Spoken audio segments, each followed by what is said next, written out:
வணக்கம். நமக்கு எண்கணி ஞானத்தையும் வேத ஜோதிட ஞானத்தையும் ஆன்மீக ஞானத்தை வழங்கிய அனைத்து குருமார்களுக்கும் நன்றி. என்ற அதே வேளையில் இது ஒரு ஜோதிட விளக்கு வீடியோ விருப்பம் உள்ளவர்கள் தொடர்ந்து பார்க்கலாம். நமது 18VUR யூடியூப் சேனல் ரசிகர்களுக்கு நன்றிகள், ஃபாலோவர்ஸ்க்கு நன்றிகள். ஓகே, சரி.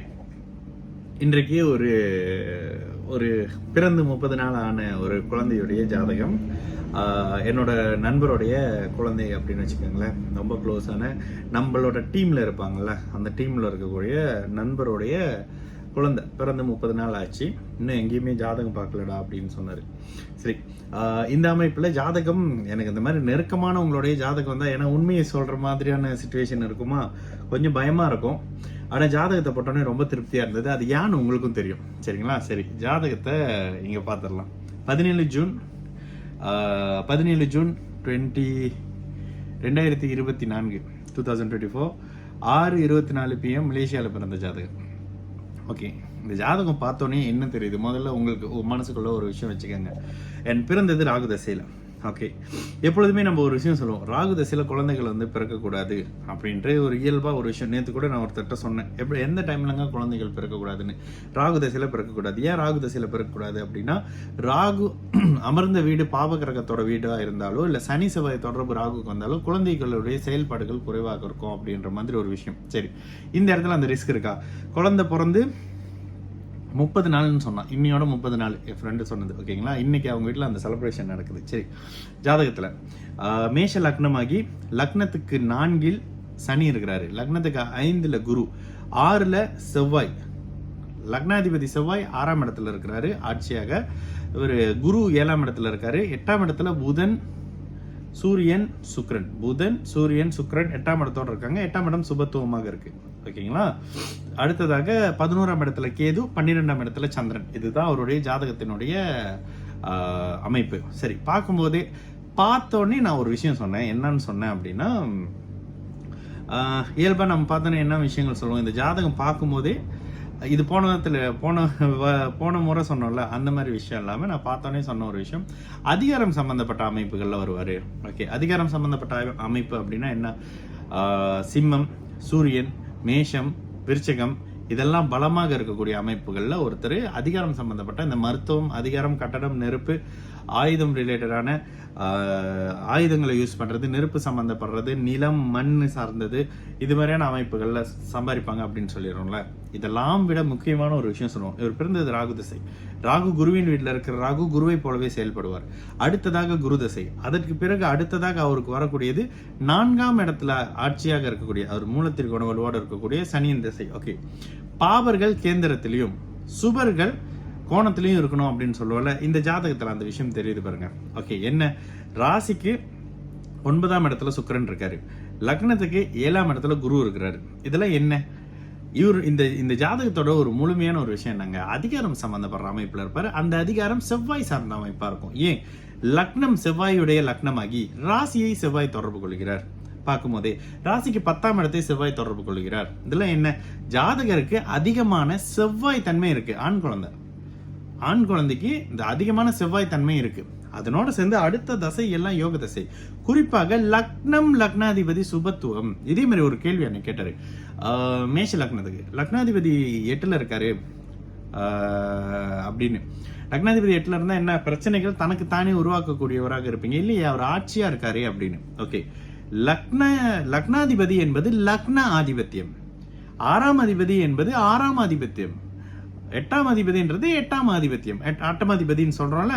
சோ இந்த அமைப்புகள்ல 6ஆம் இடத்துல லக்னாதிபதி பாவராக இருந்து தன்னுடைய 6ஆம் வீட்டுல ஆட்சியாக மறைந்து சந்திரனின் வளர்பிறை சந்திரனின் பார்வையில் இருக்கக்கூடிய சந்திரமங்கல யோகத்துல இருக்கக்கூடிய இவர் செவ்வாய். மங்களன்னா எப்பொழுதுமே செவ்வாய், ஞாபகம் வச்சுக்கோங்க.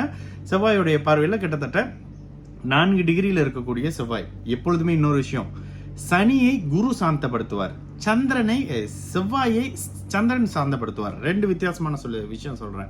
பூமிக்கு வெளிவட்டத்துல அந்த டிஸ்டனின் அடிப்படையில குருவும் சனியும் நெருக்கமான டிஸ்டன்ஸ்ல இருக்கிறாங்க. அதாவது குருவால இமீடியட்டா சனியை சுபத்துவப்படுத்த முடியும், சந்திரனால செவ்வாயை சுபத்துவப்படுத்த முடியும். ஏன்னா இவங்கெல்லாம் இந்த பக்கத்துல நம்ம கூட நெருக்கமா இருக்காங்க. இன்னும் உங்களுக்கு புரியுற மாதிரி சொல்லணும்னாக்கா, செவ்வாய் நெருப்பு, சந்திரன் தண்ணீர், தண்ணி ஊற்றி அந்த இவரை வந்து சாந்தப்படுத்தக்கூடிய அமைப்பு அப்படின்னு புரிஞ்சுக்கோங்க.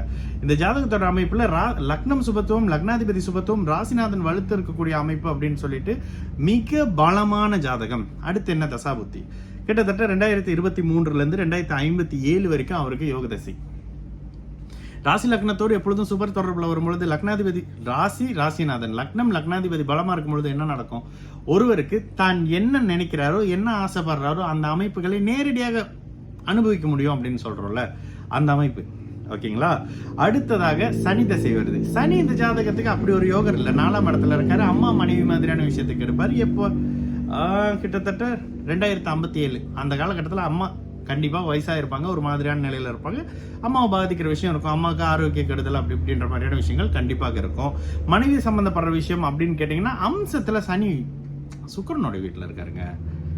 ஓகேங்களா. அதனால இந்த இடத்துல அந்த 10ஆம் இடத்துல செவ்வாய் கலப்பு, சனி கலப்பு லைட்டா வருது அப்படின்றதுனால இங்க மருத்துவம் சற்று அதிகமாக இருக்கிற மாதிரி இருக்கு. ஆனா முதல்ல நான் வந்து அவர்கிட்ட வந்து யூனிஃபார்ம் தான் சொன்னேன். மருத்துவம் தான் முதலாவது நிலை. ஏன்னா செவ்வாய் அமர்ந்த வீடு மருத்துவம், செவ்வாய் சந்திரன், அதுக்கப்புறம் குரு சூரியன் வலுத்து இருக்கக்கூடிய அமைப்புகள்ல முதல்ல ஒருத்தர் மருத்துவம் சார்ந்த அமைப்புகள்ல வருவாரு. அந்த மாதிரியான விஷயம் இருக்கும். ரெண்டாவது அதிக போலீஸ் சம்பந்தப்படுற மாதிரியான விஷயம், இந்த விஷயத்துல வந்துருவாரு. ஓகேங்களா.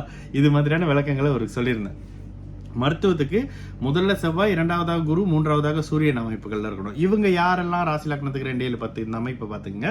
அதுல காவல்துறையாக இருந்தா சனி கொஞ்சம் அப்படி நல்லா இருக்கணும். ஆனா இந்த இடத்துல காவல்துறையாக இருக்கிறதுக்கான சில அமைப்புகளும் இருக்கு. மருத்துவம் சம்பந்தப்படுற அமைப்பு ஒட்டுமொத்தமா செவ்வாய் அமைப்புங்க. ஓகேங்களா. ஒட்டுமொத்தமா செவ்வாய் துறையில வருவாரு, சாதிக்க முடியும்.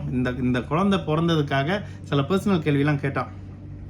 இந்த குழந்தை பிறந்ததுக்காக நீ இருக்கிற இடத்துல, நீங்க வாழக்கூடிய இடத்துல கௌரவத்தோட அந்தஸ்தோட உன் பேரை நல்ல உயரத்துக்கு கொண்டுட்டு போற மாதிரி இவரோட பிள்ளைங்க ஒரு அப்படின்னு உனக்கும் சேர்ந்து பேர் கிடைக்கிற குழந்தைடா அப்படின்னு சொல்லி அவர்கிட்ட நான் சொல்லியிருந்தேன். ஓகேங்களா. ரொம்ப நிறைவான ஒரு ஜாதகம். பார்க்கும்பொழுது லக்னம் லக்னாதிபதி பலமாக இருக்கக்கூடிய அமைப்பு. இந்த அமைப்புகள்ல உனக்கும் பிள்ளைக்கு மட்டும் ஒரு கேப் இருக்கும் அப்படின்னு சொல்லியிருந்தேன். அது ஜாதகத்தோட இருக்கக்கூடிய சிலருக்கு உங்களுக்கு புரியும். ஏன் சொன்னேன், சிம்மத்தை சனி பார்த்தா ஒரு மாதிரியான கேப் வந்துடும். ஆனா சூரியனுங்க பயங்கரமான வலுவான அமைப்புகள்ல இருக்காரு. ஸோ அதனால பெரிய அளவுகளான பாதிப்பு அப்பாவுக்கு இருக்காது. 9வது இடம் ஒரு அளவுக்கு பலமாக இருக்கக்கூடிய காலகட்டம், பலமாக இருக்கக்கூடிய தன்மை அப்படின்றதுனாலும், ராசிக்கு 9ஆம் இடம் நல்ல பலமாக இருக்கு, அந்த அதிபதி நல்லா ஸ்ட்ராங்கா இருக்காரு அப்படின்ற காரணத்தினாலும் தந்தை சம்பந்தப்படுற அமைப்புகள்ல ஒரு கேப் இருக்கும். ஆனா வேற எந்த பெரிய விதமான பிரச்சனைகளும் இருக்காது அப்படின்னு சொல்லி இந்த கன்சல்டேஷன் முடிஞ்சது. எனக்கு கிட்டத்தட்ட மனசுக்கு ரொம்ப நிறைவான ஒரு ஜாதகமாவே இருந்தது. கிட்டத்தட்ட ஒரு மாசத்துல இந்த ஜாதகம் நம்ம கிட்ட வருது. பேபி பிறந்து கிட்டத்தட்ட ஒரு மாசத்துல இன்னைக்கு தான் அவங்க செலிப்ரேட் பண்றாங்களாம். பட் கிட்டத்தட்ட பாத்தீங்கன்னா 1.5 மாசம்னு வச்சுக்கோங்களேன். இந்த அமைப்புகள்ல மிக நிறைவாக இது நான் இப்போ அந்த பையன்கிட்ட சொன்னேன், இது போதும் மலேசியால நம்ம வாழ்றதுக்கு, இதுவே அளவுக்கு மீறின ஒரு அமைப்பு.